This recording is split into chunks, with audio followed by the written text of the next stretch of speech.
हमारे पास जो नेचर है, नेचर में हमारे पास सबसे पहले यूनिवर्स, हमारे पास क्या है? यूनिवर्स। इस यूनिवर्स में केवल दो ही चीजें हैं।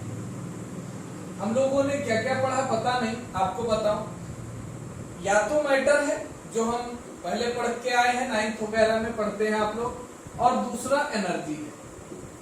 इसके अलावा नेचर में कुछ भी नहीं है, आइदर इट इज मैटर और एनर्जी।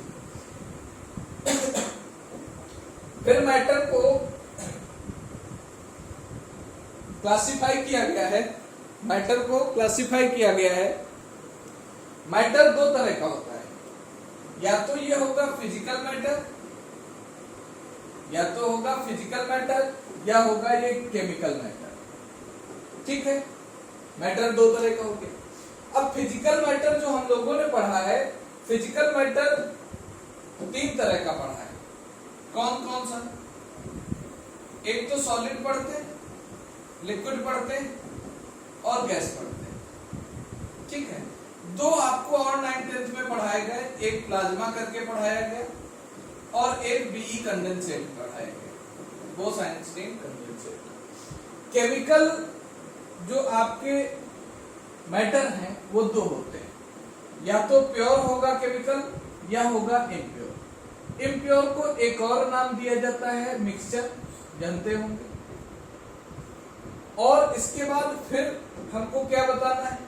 इम्प्योर जो है ये फर्दर दो तरह का होता है, या तो वो होमोजीनस होता है, होमोजीनस मिक्सचर, और होमोजीनस मिक्सचर को एक और नाम दिया गया सॉल्यूशन, ये 12th क्लास में पढ़ते हैं। और या तो ये हेट्रोजीनस होगा, क्या होगा? हेट्रोजीनस। और हेट्रोजीनस को फर्दर दो टाइप में डिवाइड किया गया है। हेट्रोजीनस जो हमारा होता है या तो कोलाइडल होगा या सस्पेंशन होगा, या तो कोलाइडल होगा या सस्पेंशन। ये क्लासिफिकेशन भी आपको जनरली कहीं नहीं देखने को मिलता है। और प्योर सब्सटेंस हमारे दो तरह के होंगे, या तो वो एलिमेंट होगा, या तो वो एलिमेंट होगा, या फिर कंपाउंड होगा। और कंपाउंड हमको दो तरह के पढ़ने हैं।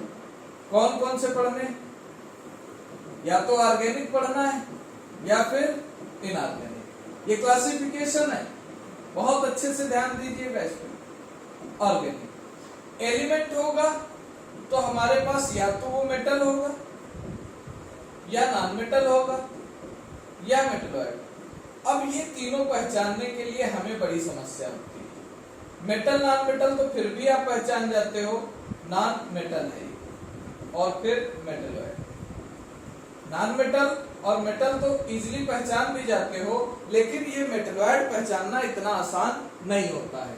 मेटलॉइड की अगर हम आपसे बात करें तो यहाँ पे आपको दिखा रहे हैं, जैसे कार्बन है, कार्बन के वैलेंस इलेक्ट्रॉन 4, सिलिकॉन के वैलेंस इलेक्ट्रॉन 4, और जिलेनियम के भी वैलेंस इलेक्ट्रॉन 4, सबके valence 4।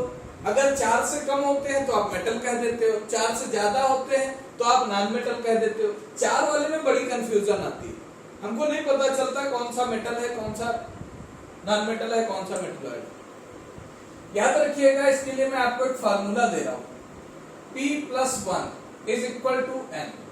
P+1 is equal to N। अगर ऐसा है तो ये कंडीशन कहलाती है non metal, sorry, P+1 is equal to N अगर आएगा तो ये कहलाएगा मेटलॉइड। ठीक है, अगर हमारा P+1 is equal to N है तो फिर ये बनता है मेटलॉइड। क्या बनेगा?